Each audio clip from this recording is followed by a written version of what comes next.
안녕하세요, 지들파파입니다. 오늘 FSD 5일차 퇴근길 영상 올리겠습니다. 스타트 하겠습니다.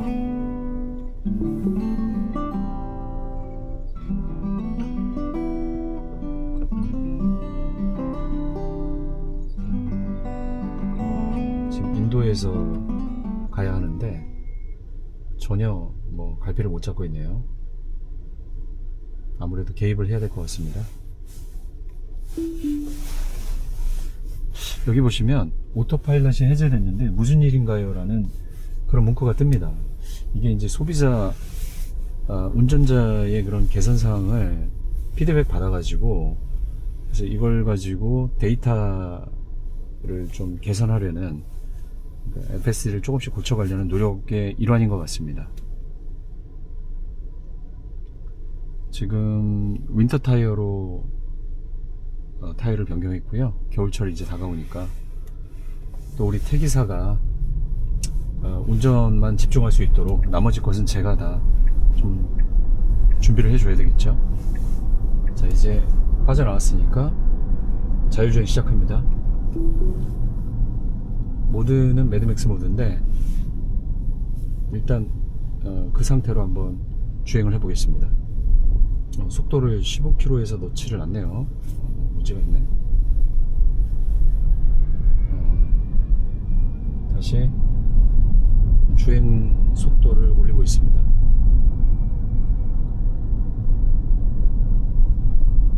퇴근길이라 차가 많이 막히고 있고요. 고속도로를 지금 타지는 않네요.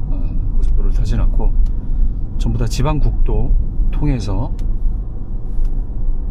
주행을 하는 모습을 볼 수 있고요. 퇴근길이라 중간중간 지금 노란색, 빨간색 교통정보가 반영된 모습입니다.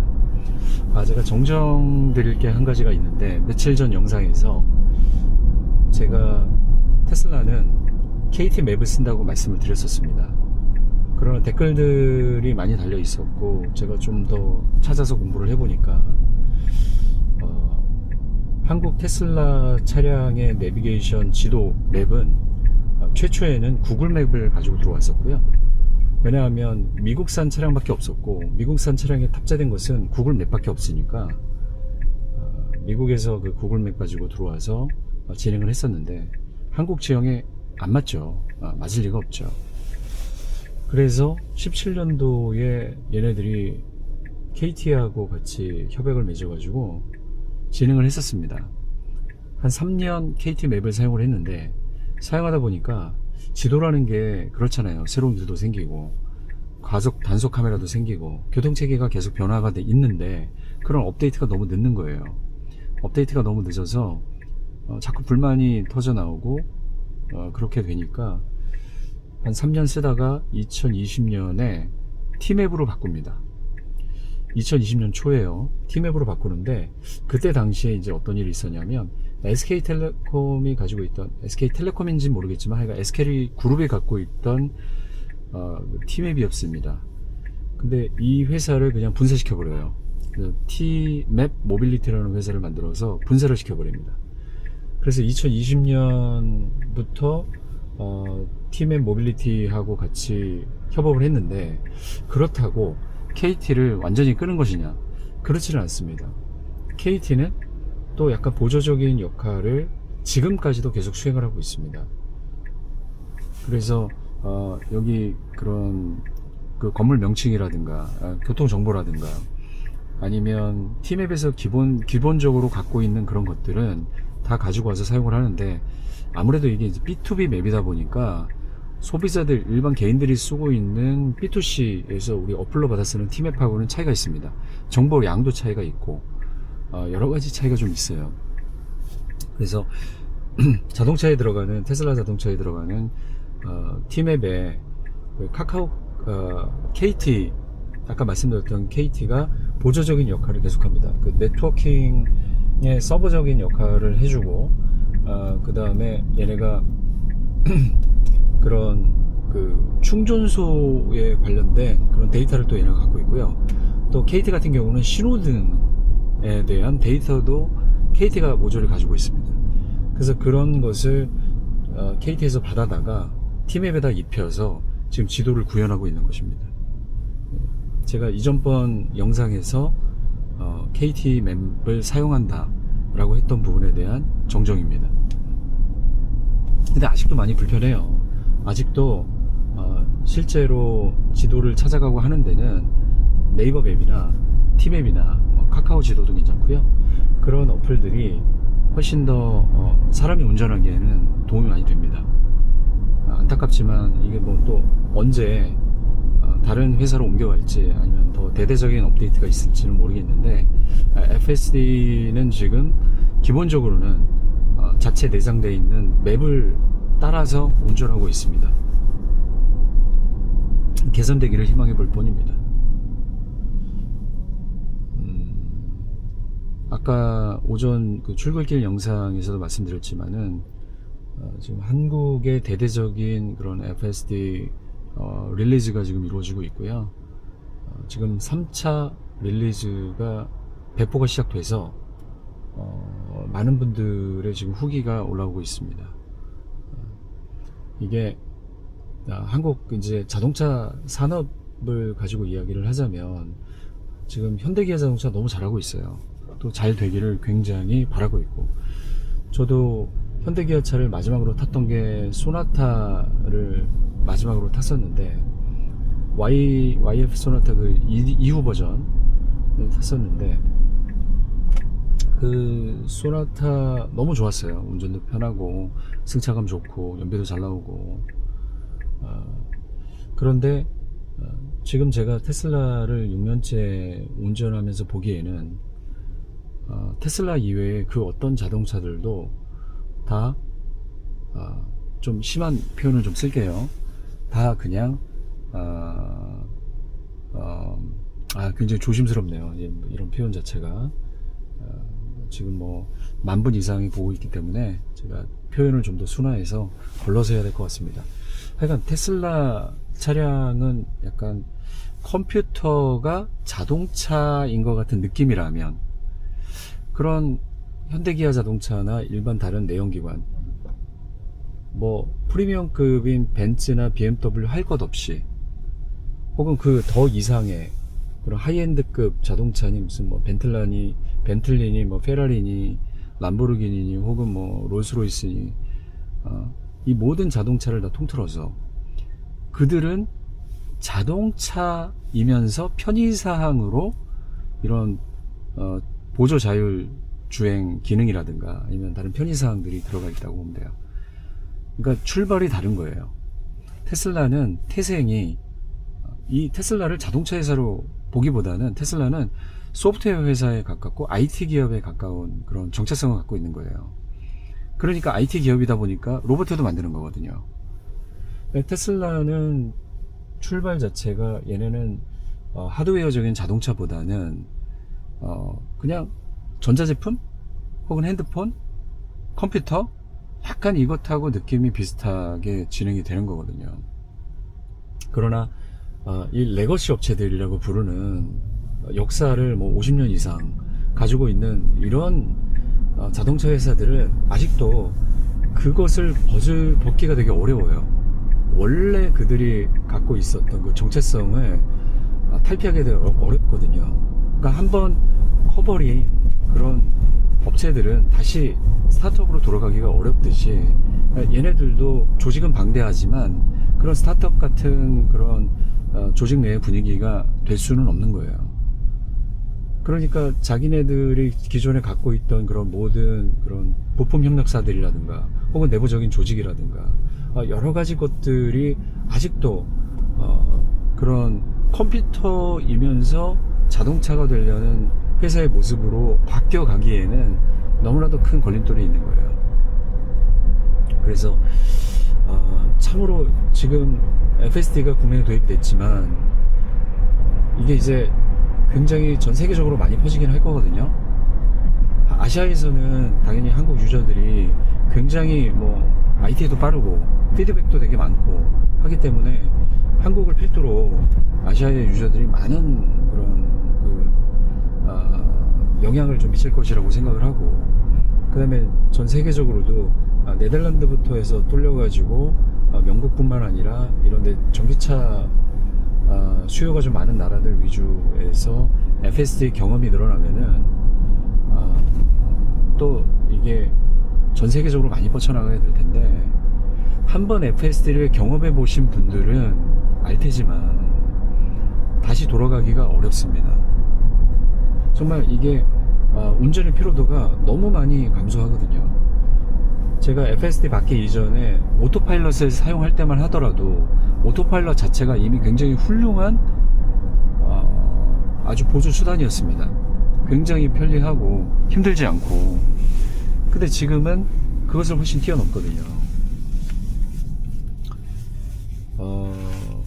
이게 앞으로 6개월 뒤, 1년 뒤, 지금은 테슬라에서도 굉장히 소수의 그런 프리미엄 모델급만 하고 있지만, 이게 모델 Y나 모델 3까지 전파가 된다고 하면 정말 말도 안 될 정도로 이게 파급 효과가 있을 것 같아요. 그때는 정말 사람들이 자동차를 선택할 때 뭐 여러 가지 고려 요소가 있겠지만은 FSD가 있냐 없냐, 자율주행이 되냐 안 되냐, 이게 중요한 그 차량 구매 결정 수단으로 쓰일 것 같아요. 현대기아 자동차가 하루속히 자율주행을 할 수 있는 그런 차량을 개발해서 이미 개발됐을지도 몰라요. 저는 사실 현대기아 자동차에 대한 그런 정보가 많이 없기 때문에 그들이 어디까지 준비하고 했는지는 모르겠어요. 또 전기자동차도 지금 잘 만들고 있잖아요. 그래서 그런 부분에 대해서는 잘 알 수는 없는데 어쨌든 현대 기아 자동차도 한국뿐만 아니라 이제 전 세계 시장에 자동차를 많이 팔아야 되니까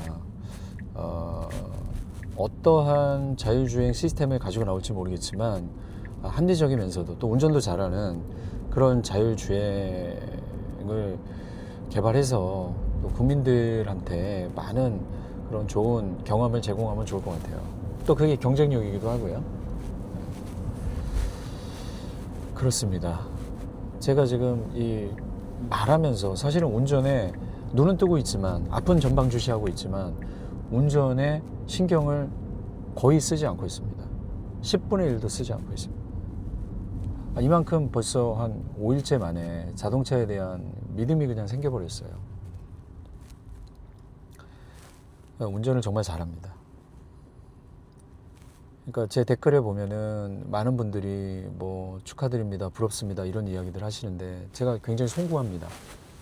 제 혼자만 이런 자율주행을 먼저 한다는 거에 대해서 다른 분들도 정말 경험하시기를 너무나도 바라고 원하고 합니다. 특히나 뭐 운전 많이 하시는 분들, 뭐 출퇴근 거리가 많은 분들이라든가 출장이 잦은 분들한테는 자율주행이 있고 없고 차이가 굉장히 큰 것 같아요.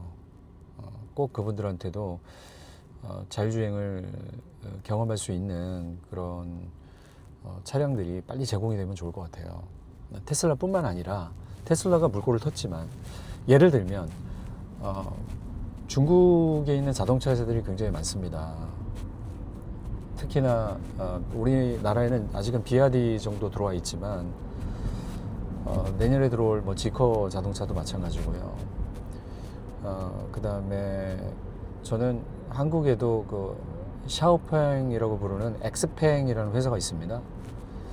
그 회사는 여러 가지 그런 IT 업체들로부터 그런 투자를 많이 받아서 지금 굉장히 성장하고 있는 회사인데, 그런 엑스팽 같은 회사, 그 다음에 니오라는 회사가 또 있어요.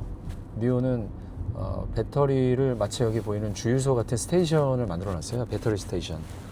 그래서 배터리 스테이션에 들어가면은 한 1, 2분 만에 완충된 배터리와 이렇게 교환을 해주는 시스템이에요. 물론 충전도 따로 할 수 있지만 충전보다는 배터리 자체를 내가 이제 타다가 뭐 한 10%, 20%밖에 안 남았네?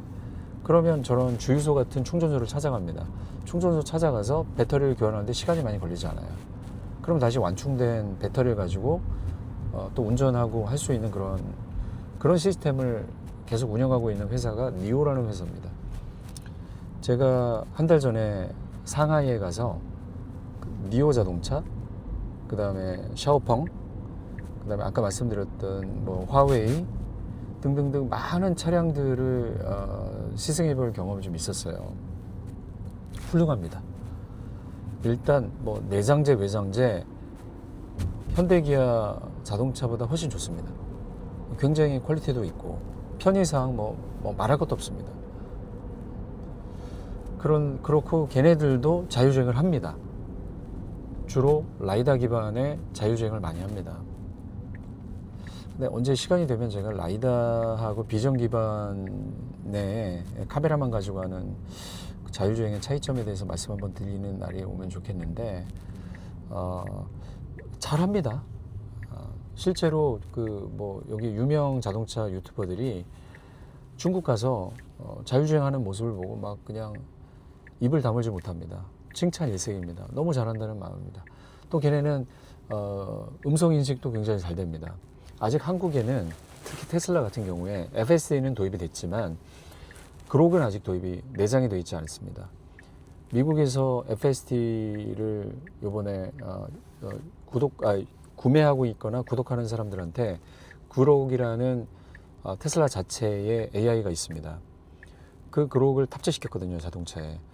아직 저는 뭐 그 리뷰에 대해서 보지는 않았지만 이 인공지능과 자율주행이 합쳐지는 순간 음성 명령으로 모든 것을 다 할 수 있게 될 거예요. 훨씬 더 편해지겠죠. 뭐 운전하다가 무슨 뭐가 생각이 났어요. 근데 궁금해요. 핸드폰을 지금은 볼 수 없잖아요. 비감독형이니까. 아니, 감독형이기 때문에. 그럼 그록한테 음성으로 물어보는 거예요. 야, 이런 일이 있는데 갑자기 궁금해서 그러는데 이거에 대해서 좀 알려줘봐. 그럼 자세하게 알려줄 거예요. 또 차량 제어도 가능하게 될 것이고 아마도. 근데 일단은 중국 같은 경우는 차량 제어를 음성 명령으로 다 합니다. 음성 명령으로. 그래서 그런 중국 자동차가 한국에 수입이 되긴 할 텐데 아직까지는 이제 한국인들 정서상 중국 하면은 뭐 좀 품질이 좀 떨어지는 거 아니냐, 좀 안전을 확보할 수 있느냐, 담보할 수 있느냐, 여러 가지 의구심이 많이 들긴 할 거예요. 근데 제가 경험하고 공부하고 한 것으로 말씀드리자면은 중국의 배터리 기술력 대단합니다. 중국의 배터리요. 사실 일본에는 전기차를 만들 때 파나소닉이라는 회사가 배터리를 많이 만들었어요. 거의 뭐 1세대에 가까운 배터리 공장이에요. 그 다음에 한국의 뭐 LG 에너지 솔루션이라든가 뭐 삼성이라든가 많은 또 그 배터리 제조사들이 있잖아요. 한국에서도 배터리 제조사들이 배터리를 잘 만듭니다. 근데 중국의 배터리 제조사를 또 무시할 수가 없어요. 중국에도 배터리 제조사 굉장히 많습니다. 잘 만들어요.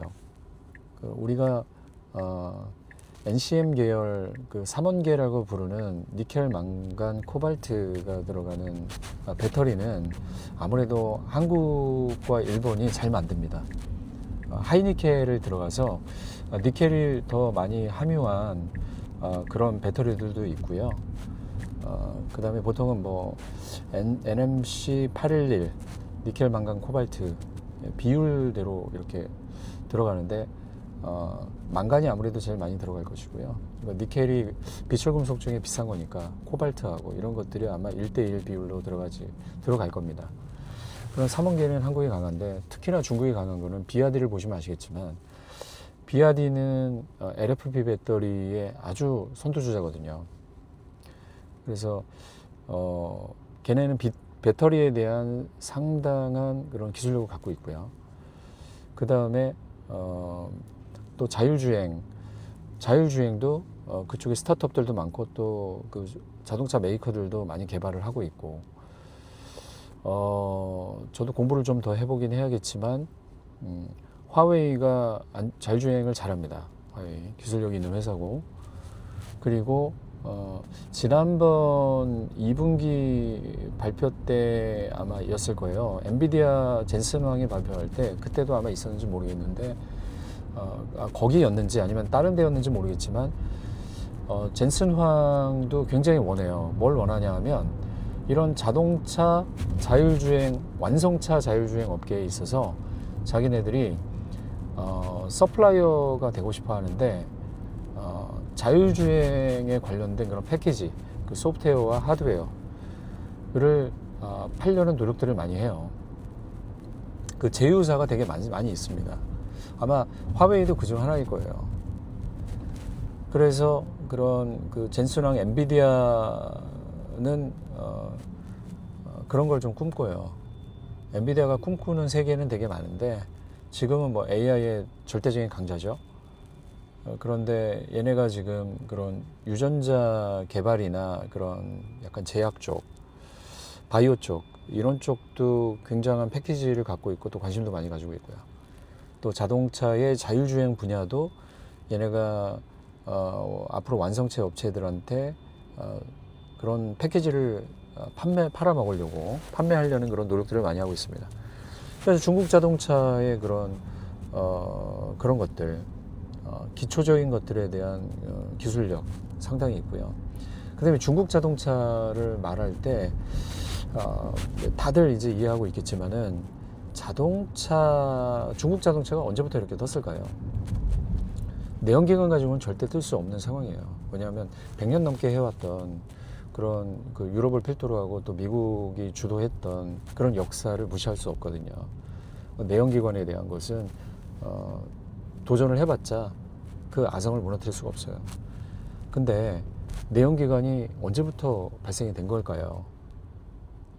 예전에도 그랬을까요? 아니죠. 마차를 타다가 내연기관이 나오게 된 거예요. 내연기관? 뭐 이거 그럴 때 이제 한 번씩 큰 패러다임이 바뀌거든요. 전기차가 바로 그 내연기관 100년 계보를 잇는 패러다임의 시점이었던 거예요. 근데 이거는 기존의 기술력이 장담할 수 없어요. 만약에 기존 기술력이 그렇게 장담 수준까지 갔다고 하면은 지금 벤츠하고 BMW 혹은 아우디, 독일 3사 혹은 그 이상의 다른 기업들이 그렇게 차량을 잘 못 팔거나 그거로 인해서 회사가 휘청거리거나 이런 거를 겪지 못하잖아요. 지금 전기차 보시면 아시겠지만 전기차 중에 누가 뭐 BMW, 벤츠 가지고 혁신을 갖고 왔다, 너무 좋다, 다들 거기에 대해서 막 그 회자되고 사람들이 관심을 가지고 이러지를 못하지 않습니까? 내연기관 시대에 있어서는 그들이 잘했어요. 도요타도 잘했고. 그러나 전기차로 바뀌었잖아요. 전기차 시대가 왔을 때는 기존의 법칙이 통하지 않습니다. 이건 새로운 패러다임이에요. 이 패러다임에 영웅이 나타나는 거예요. 난세의 영웅이 나타나듯이. 그 영웅이 테슬라였고 또 테슬라 이외에 그게 화웨이가 될지 현대기아 자동차가 될지 어디가 될지 모르겠어요.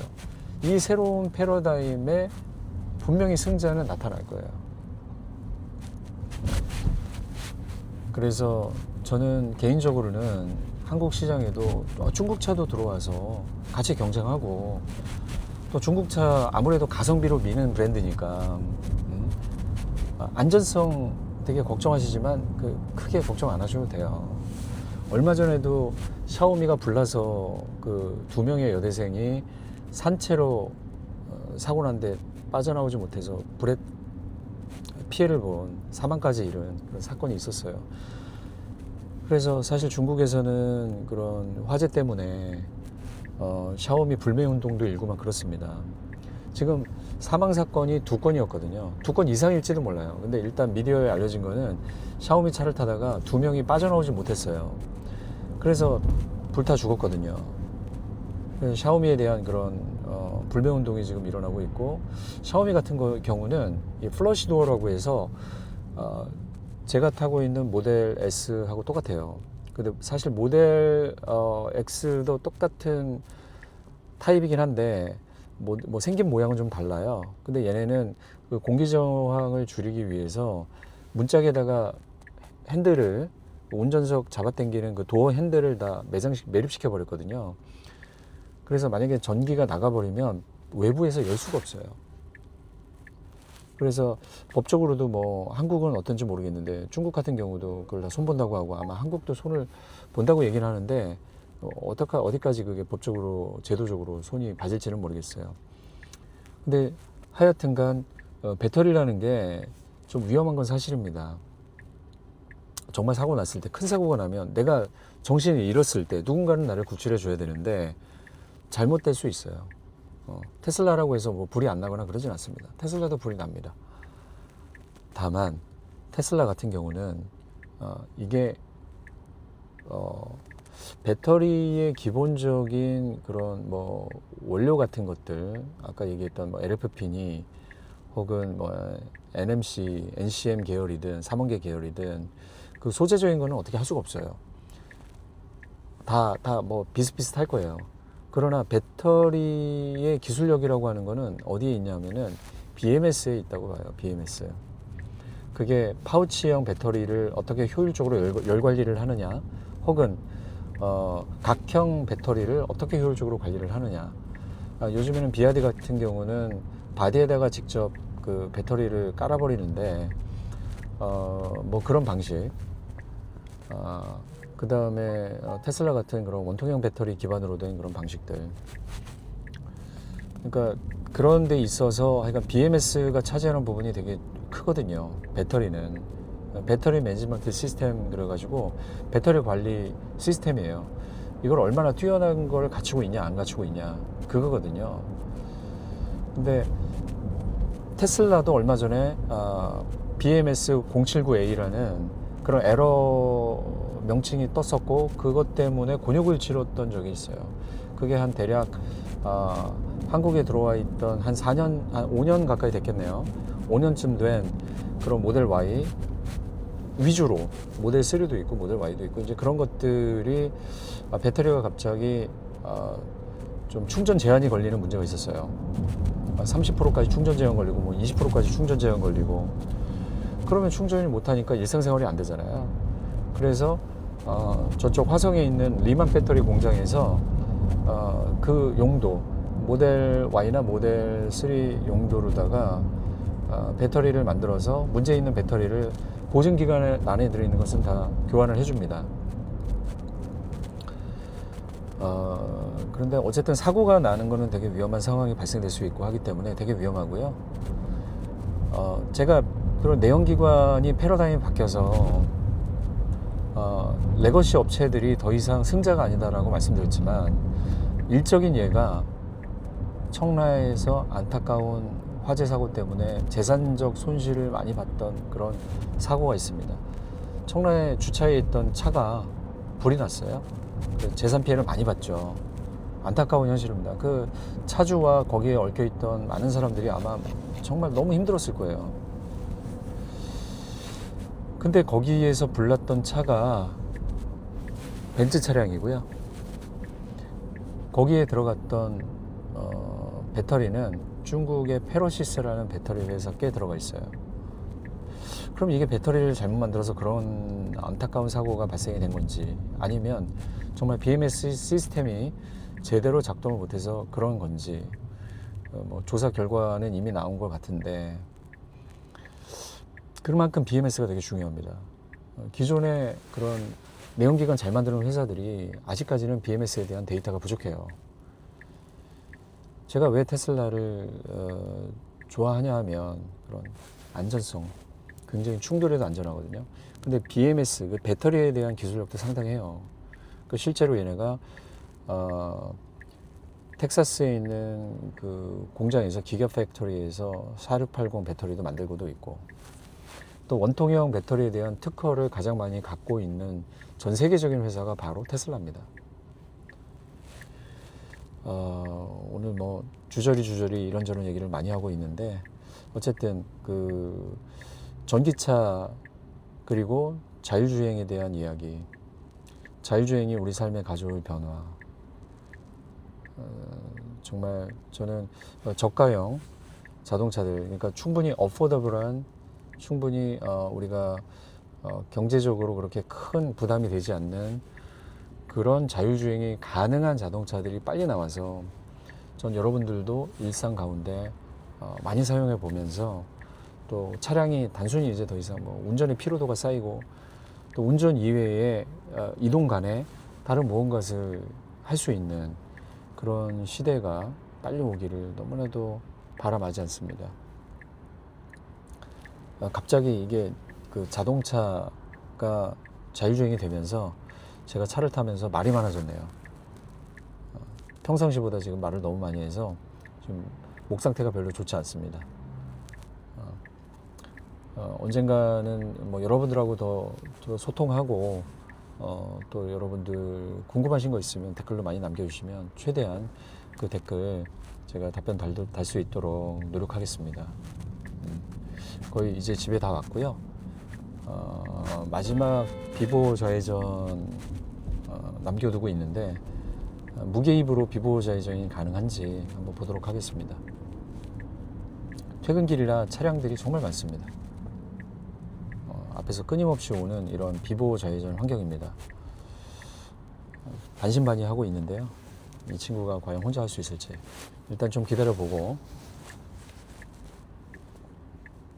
만약에 자동으로 못하면 제가 개입을 하겠습니다. 안 될 것 같아서 엑셀레이터를 살짝 밟아서 지금 개입을 한 상태고요. 엑셀레이터로 제가 스타트만 끊어줬습니다. 나머지 것은 이 친구가 잘하네요. 태기사 오늘도 고생했어. 그럼 다음 영상으로 또 찾아뵙도록 하겠습니다. 시청해 주셔서 감사합니다. 오늘 좋은 밤 되십시오. Stop recording.